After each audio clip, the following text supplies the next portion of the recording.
One thing I have gotten some questions about recently is about outsourcing pieces of your podcast. Now, some people outsource their podcast right from the beginning, while others might wait until they have a more established show. But one thing is for sure, outsourcing any piece of your business can feel a little bit scary if you've never done it before, or even if you have. But it's also so worth it if you can find the right person.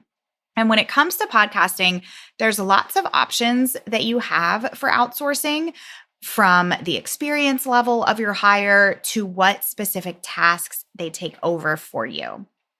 We are covering this topic in today's episode, and I brought on Lauren Wrighton to have this discussion with us. Lauren was on the podcast in episode 10, and she has been a client of mine since 2019. If you haven't heard me talk about her before, she is truly the reason that I ever learned about the world of podcast management to begin with.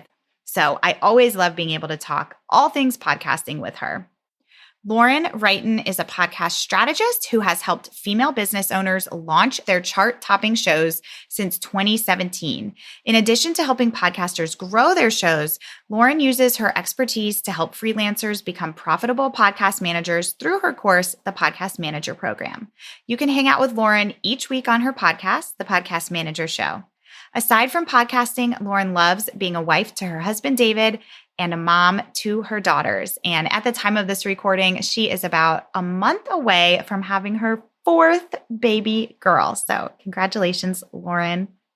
In this episode, we are going to talk about how to know when it's time to outsource, what the difference is between a podcast VA and a podcast manager, and how to know which one is best for you, and also just some general things to know and to consider before hiring. Let's go ahead and get to the interview. Your podcast is a powerful tool that serves your audience and your business. But how do you manage it all, bring in new listeners, and convert those listeners into customers? That's what this show is all about. Welcome to Podcasting for Educators. I'm Sarah Whitaker, classroom teacher turned podcast manager, and I'm here to help you get the most out of your show, all while making an impact on other educators. Hello, Lauren. Welcome back to the podcast. You were on a while ago now. We did a kind of a joint episode on podcast predictions for 2022, but we're going to be talking about something different today. So welcome. I'm so glad you're here. Yeah, thank you so much for having me. Of course. So before we jump in, because we're going to be talking all about outsourcing your podcast tasks today. So we've got a lot to cover. But before we do that, can you just, for those people listening who haven't heard our conversations before, can you tell them just a little bit about who you are and what you do? Yeah, definitely. So I am a mom and a wife, and I started in the online space as a virtual assistant who had a little bit of podcasting experience. I had my own podcast for about, I want to say, a year. And then I found the virtual assisting world. And so I started a virtual assistant business, stumbled upon podcast management, and started, helping people produce their podcasts. And that was back in 2018. Since then, at that point, podcast management really wasn't a huge industry. Not that it's even enormous now. It's still, really unsaturated, but there wasn't anyone teaching it. And so I ended up creating a course on how to become a podcast manager. And so now I still do a little bit of the working with clients, but mainly I help freelancers become podcast managers. Yes, that's perfect. And I just feel like you've made such an impact on this space and have built so much awareness around the idea of what a podcast manager even is. And like you said, it's still really in its early stages. So many people don't even know what a podcast manager is. And we'll go over some of that today. But I also started as a virtual assistant. Lauren was one of my very first clients, and she's the reason why I'm here. So you introduced me to the world of podcast management. So I am forever grateful for you. Well, I love looking back on how long we've been working together. I know. Because wasn't it a fall of 2019? Yes. That we started working together, and you've been a huge just so incremental to my business, and you know how much of a fan I am of yours. So Ditto. us getting to chat is just so fun. It is. It is. And I mean, that long to work with somebody in the online space, that's like, it's a very long time. So much can change in just like a year or two. So, right. All right. So we are going to be talking to those of you who are thinking that it might be time to outsource some of your podcasting tasks. Maybe you are just getting started, or maybe you have been podcasting for a while and you're just feeling like it's time to pass some of those tasks off. Maybe it's gotten to be a lot for you to handle. Maybe your business is growing, whatever the reason is. But what would you say are some of the signs that it's time to outsource your podcast? Yeah. So I would start from the beginning of maybe someone hasn't started their podcast yet. And they're like, well, wait, I don't know if I even want to do it at all on my own, which, is really common because podcasting is a very unique skill. Not many of us, if any of us at all, have experience in radio or audio or anything. Maybe you have experience in broadcasting. That would be like the closest type of experience. But so many of us running businesses don't have experience with podcasting versus like, oh, social media. Yeah, I know social media because I'm on Instagram, right? Or maybe you know Pinterest because you use Pinterest. But podcasting is different in that it feels harder because there is a level of skill that we just don't naturally have.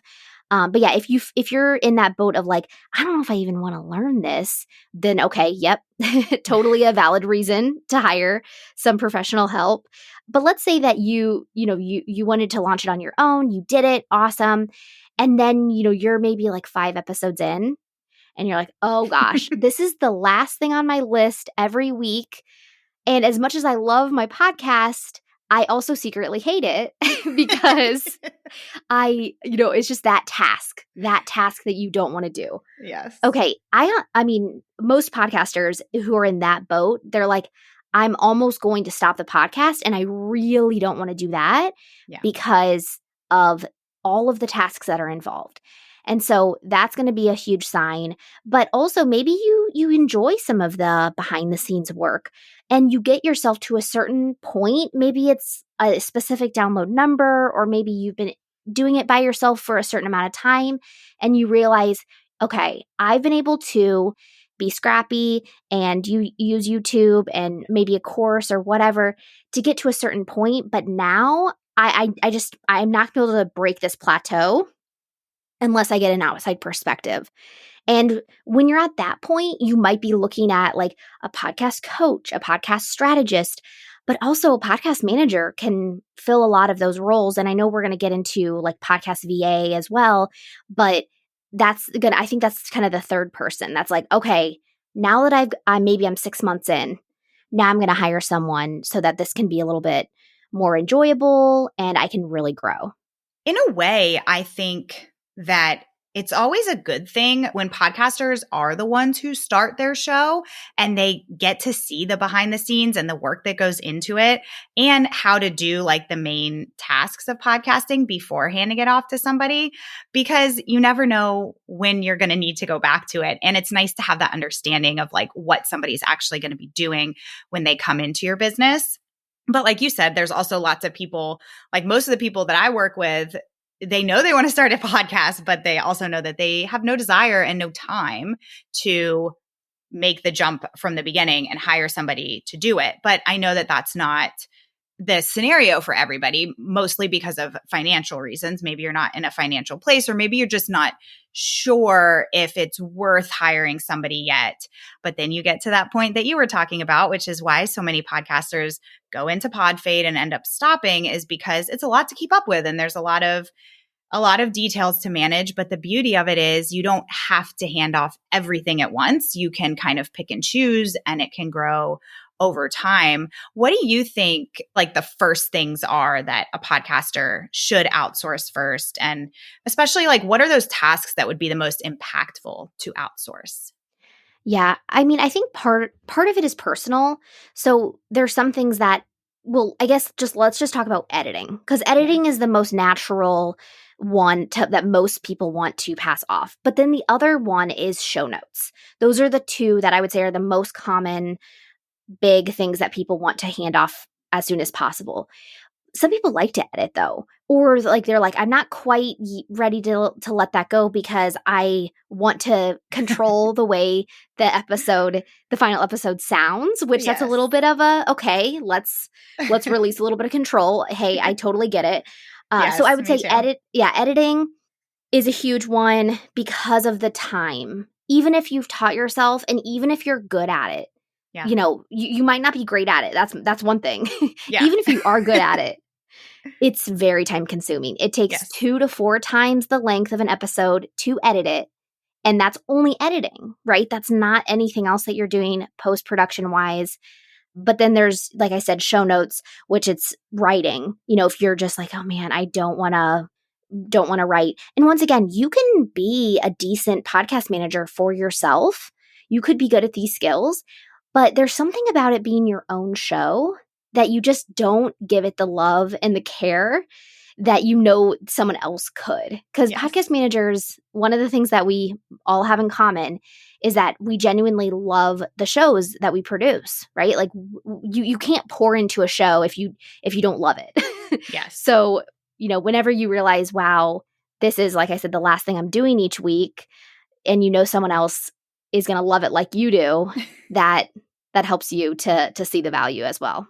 Oh my gosh, so true. For myself, I've slowly released things over time to people. And at first I was doing everything. And then now I have somebody who is fantastic, who's editing, and I'm doing my show notes, and they're not great because I put all my energy into doing my clients' shows. And then by the time you get to yours, it's like, oh, well, like this is mine. And I know that this could be a lot better, but I got to get it out there, and somebody else can totally do a better job than you can.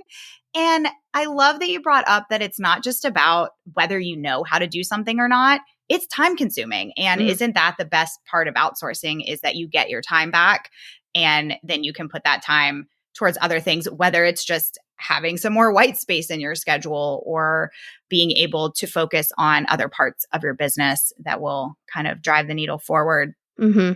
But yeah, editing and show notes, I feel like, are the biggest things that people tend to outsource the most. I find that a lot of people like to hang on to guest management. They like to be in control of that. Do you see that too? Yeah.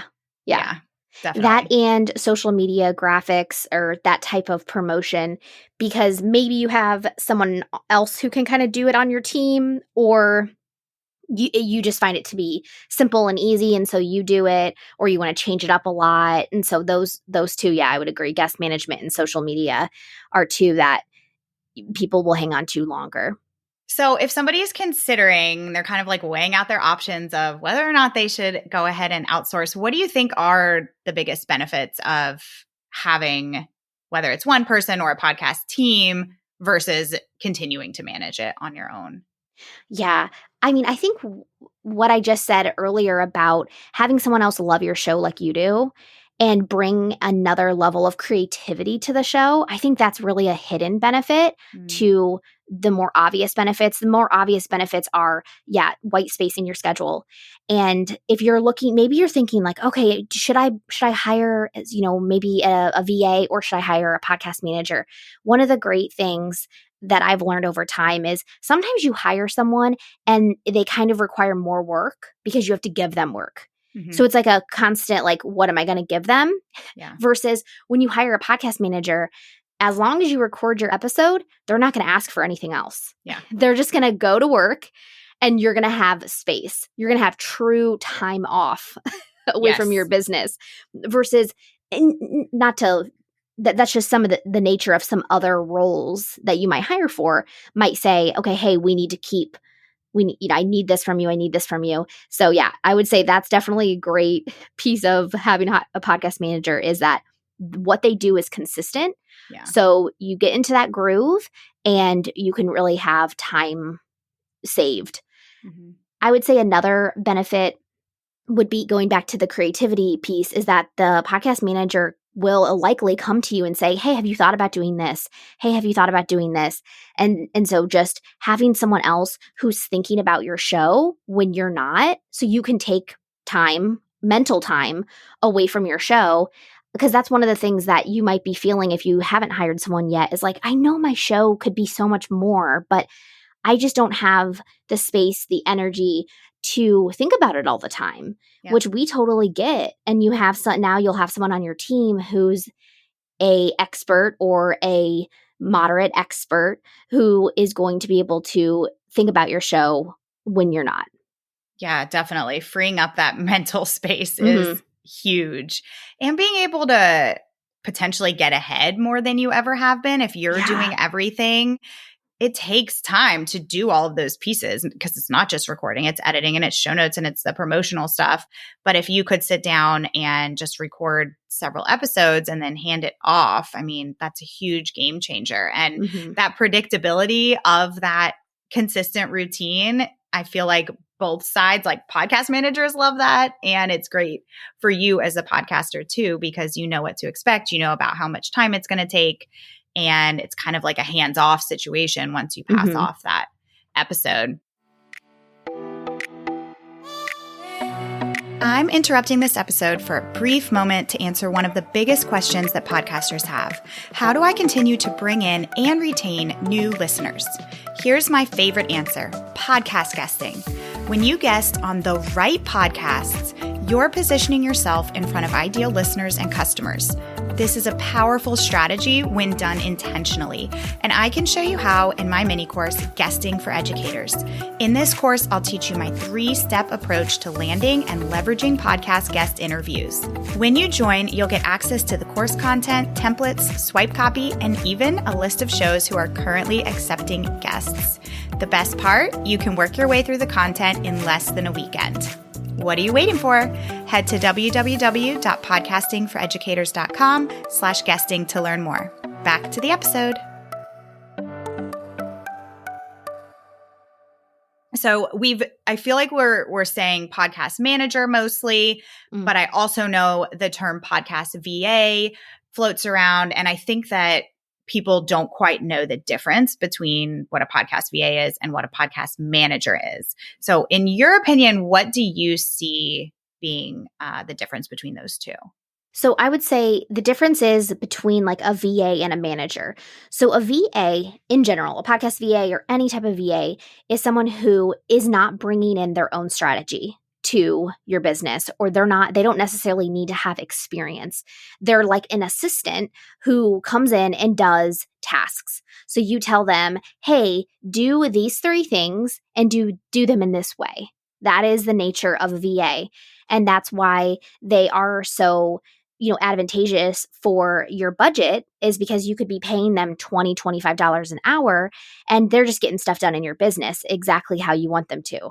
So that would be the same for a podcast VA, is maybe you've launched your show and you've got things pretty smooth, but you want someone to come do them for you. That would definitely be a good spot for a podcast VA, versus a podcast manager is going to come with some experience likely, but also the strategy. And so you wouldn't need to know how to do anything. The podcast manager is going to walk you through like their system.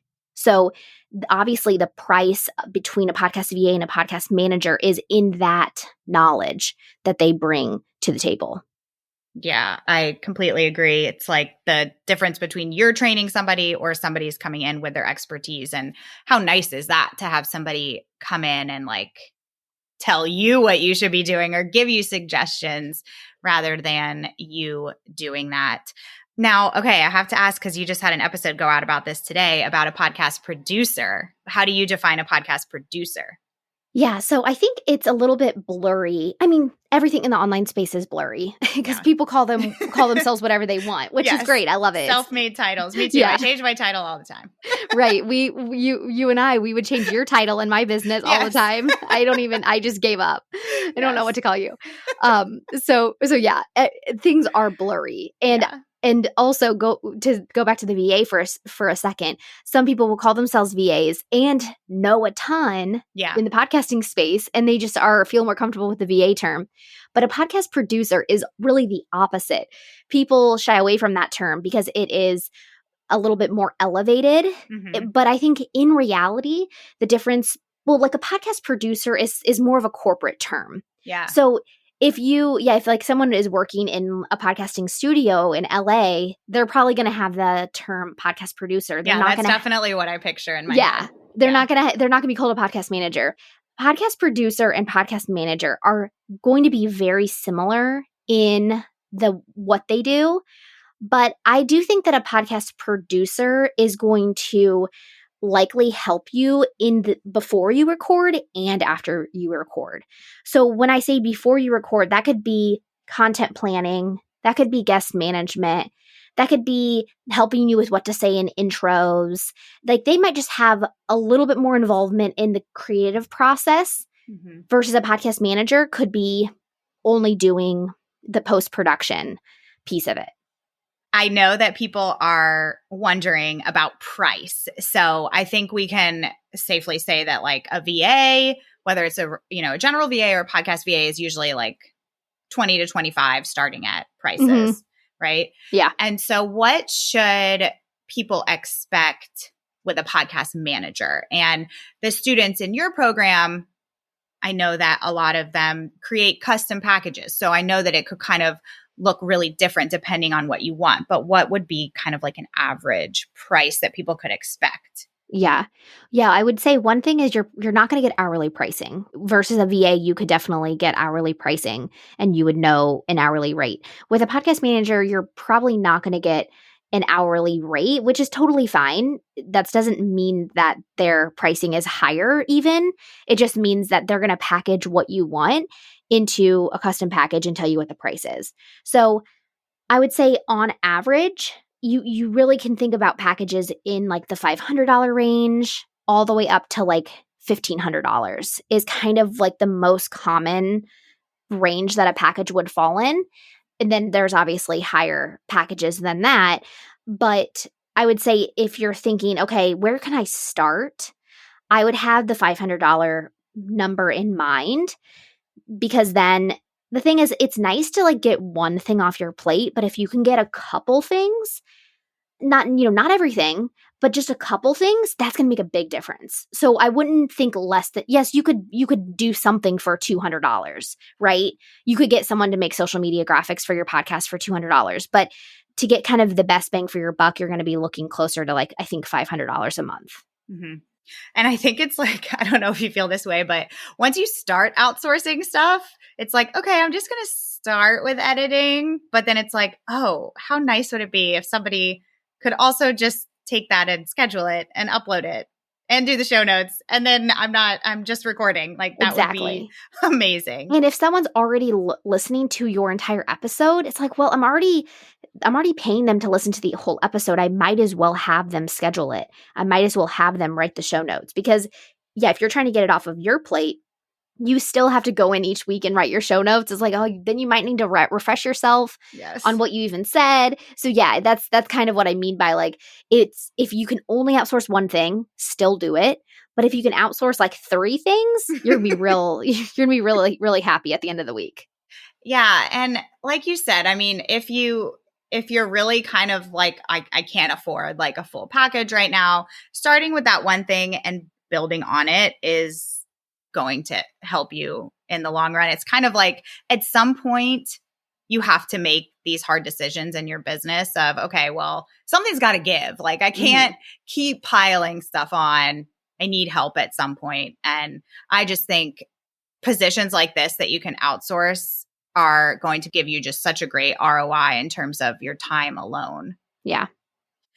Okay. So what are some things that people should keep in mind or that they should know before hiring? Things that they should keep in mind. I think knowing how much experience the person has coming into it, not like how many clients have they worked with, how many years have they been doing it, like not like the typical experience, but knowing, you want to probably collaborate with the person, even if they are a podcast manager and have like some really great feedback for you. You probably want it to be collaborative, which is great. I think every podcaster wants their client to be collaborative as well.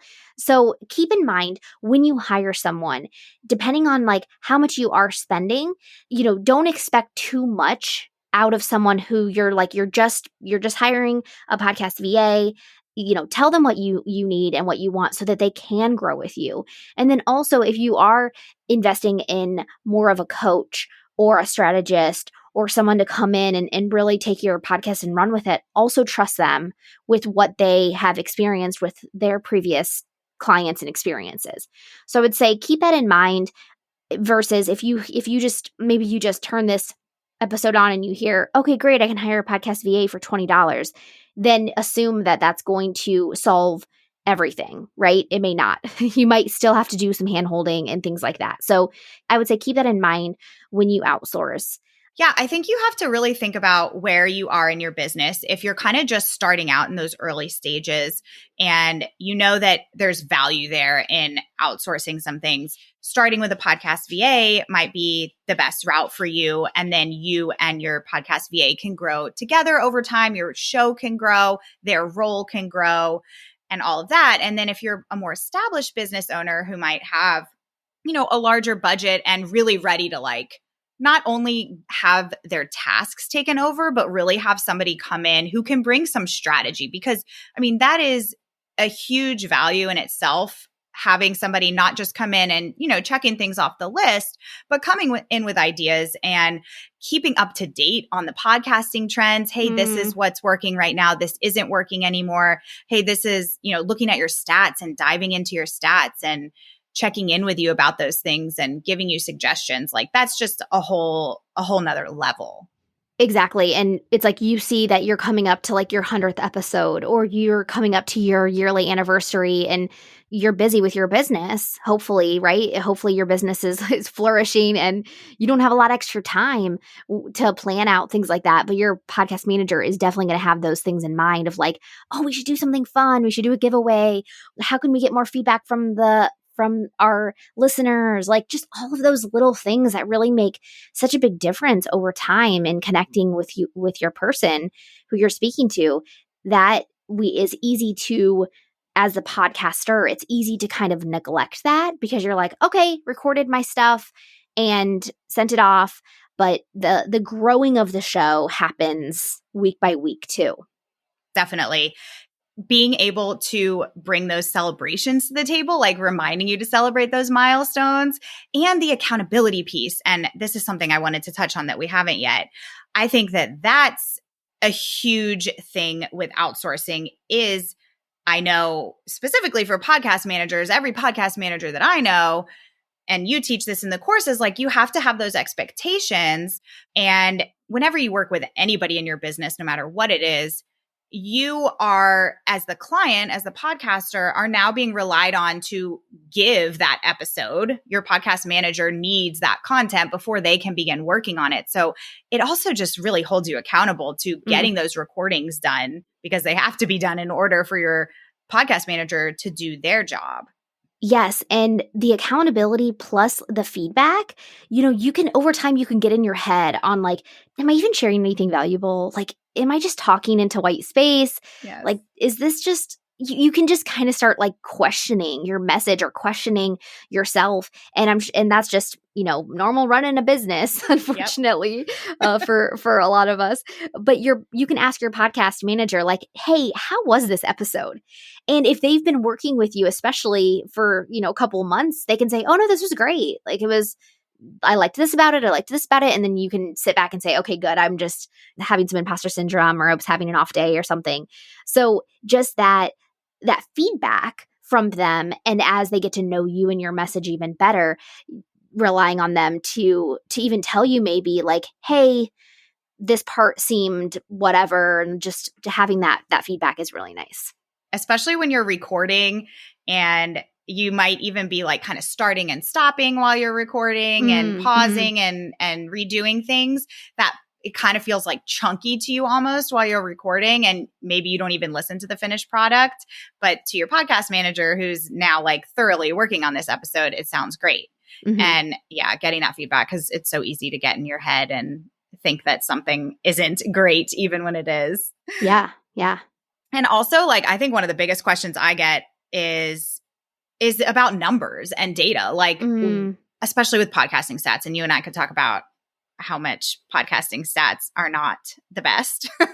But what do these numbers mean? And like, where am I compared to other people? Where am I compared? Like, how is my growth compared to even, I mean, I always say you should compare your growth to your own growth, but being able to have somebody to explain those numbers to you and give you some sort of scale to measure how you're doing, because otherwise it's just kind of like, I have no idea what these downloads mean. Yeah. And your numbers can also be discouraging to you, because my theory behind that is that, we're used to like Instagram followers and Instagram views, which are enormous numbers because someone's just passing by and watching a video. They're not sitting down with you for 30 minutes and listening to you speak, right? Yes. So we know like, 10K followers on Instagram is almost like no big deal nowadays. I know. Just versus, crazy. Right. Versus having 10,000 listens on an episode. I mean, can you imagine if 10,000 people, like that would be bananas. And so you can also assume that a lot of podcasters don't have thousands of listeners on an episode, which is totally okay and still making a big impact in your business, getting your message out there. Even if you have 100 people, that sounds like a small number to a lot. But then when you think about going into a room and speaking to 100 people for 30 minutes, and the other thing about podcasting is that on average, 65% of podcast listeners listen to an entire episode. So most people are listening to every single episode they listen to the end. They're not like watching 2 minutes of a YouTube video or watching you on a reel for 30 seconds or whatever. They're really getting to know you and being impacted by your message. Yeah. There's nothing else like it. Yeah. Now, I know that, obviously I know you have a hire form that people can go to and post a custom job listing if they're interested in hiring a podcast manager. So can you just talk briefly on like what that experience would be like for somebody who's hiring? Yes. Yeah. So it's just a free resource, a free tool for podcasters, and then also a way for, me to help my students get in front of people that are looking for a podcast manager. So what it's like is you go to hireapodcastmanager.com and you would submit your hiring information of tell us a little bit about your show, tell us what kind of services that you're looking for, what's your budget. If you know, it's okay if you don't know as well. If you just kind of want to get an idea of what someone offers, and then some other like how soon are you hiring and things like that. So what happens once you submit that information is it gets sent to our students, and then they can reach out to you and say, hey, I would love to chat more about this. And you would most likely get on a discovery call with them, and then you can hopefully find a perfect match. And I'm sure that they would see a lot of variety in pricing. Mm-hmm, totally. So keep that in mind. If, prices are on the lower end, that might indicate that they're in the beginning stages, higher end, more experienced, but they've all gone through the training that you provide in your program. So they have all the skills. They're just at kind of different places in their business. So yeah. I will put that link in the show notes. Yeah, thank you so much. And I think one of the great things about having someone on your team who is from the program, obviously I'm very biased, but it's that we have each other. We have the community of podcast managers. And so if there's ever a glitch, if there's ever an audio issue, there's lots of minds working on your show in that way.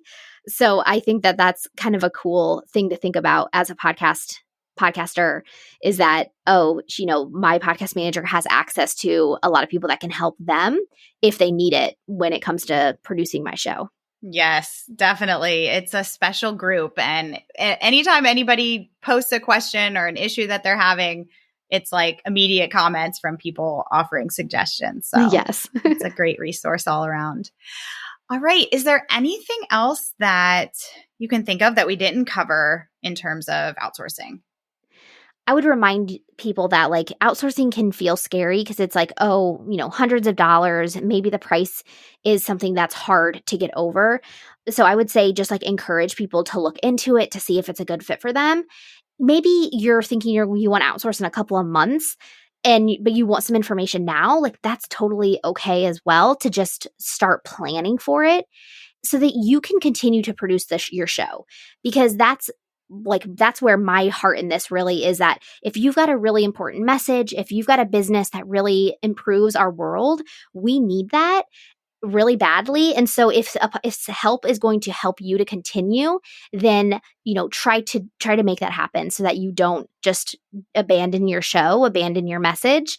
And podcast managers absolutely love being part of that team. So look into it. And if if you're thinking about it in the next couple of months, you can look into it before then as well. So where can people find you if they want to come and hang out with you? Yeah. If you want to talk about podcasting, because I obviously love it, or just whatever, if you have questions or anything like that, I'm on Instagram at Lauren Wrighton. And then, yeah, we can hang out there. Perfect. Okay. Now I have 2 just for fun kind of questions that I ask my guests. So number 1 is, if you could interview your favorite childhood star on your podcast just for like a fun conversation, who would it be? Oh my gosh. How have I never heard you ask someone this? It's kind of a newer thing I'm doing. Okay. Let me think. Who would I'm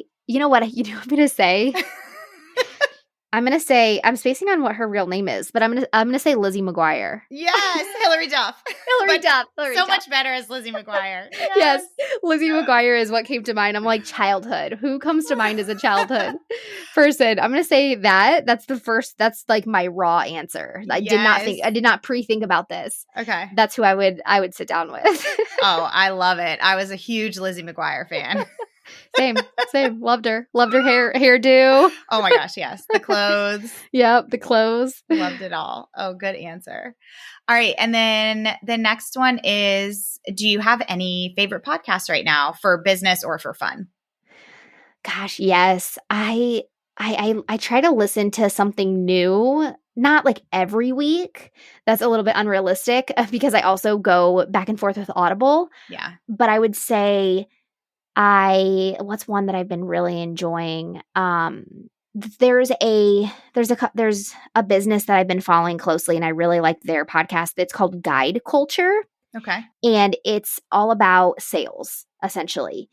That makes it just sound so simple. But so if you're interested in like sales or just like having a really positive sales mindset and things like that, that's what they talk about, is how to sell in a way that's really authentic and that's really value driven. And so, yeah, I've been listening to them, and it's been a good show. Awesome. Yeah, that sounds like something we could all benefit from. You said Guide, like Guide. Mm-hmm. Guide. Yeah, okay. Guide, like sales culture, but guide. Okay. Guide culture. Got it. Cool. I will check that one out. Thank you. All right. Well, I think that is all for today. Thank you so much for being here. And we will put anything that we mentioned in the show notes. And I can't wait to have you on again, because I'm sure I will. Yes. Thank you again for having me. It's been so fun. And I know I can't wait to do our next podcast episode, whatever that topic may be. I know. We'll have to see. Stay tuned. Thanks so much for listening to today's episode. To keep this conversation going, connect with me on Instagram at Podcasting for Educators. I'm always looking for an excuse to talk about podcasting. If you're looking for support in launching, managing, or growing your podcast, check out my online course, the Podcasting for Educators Prep School, at podcastingforeducators.com/prep school. I'll see you here next time.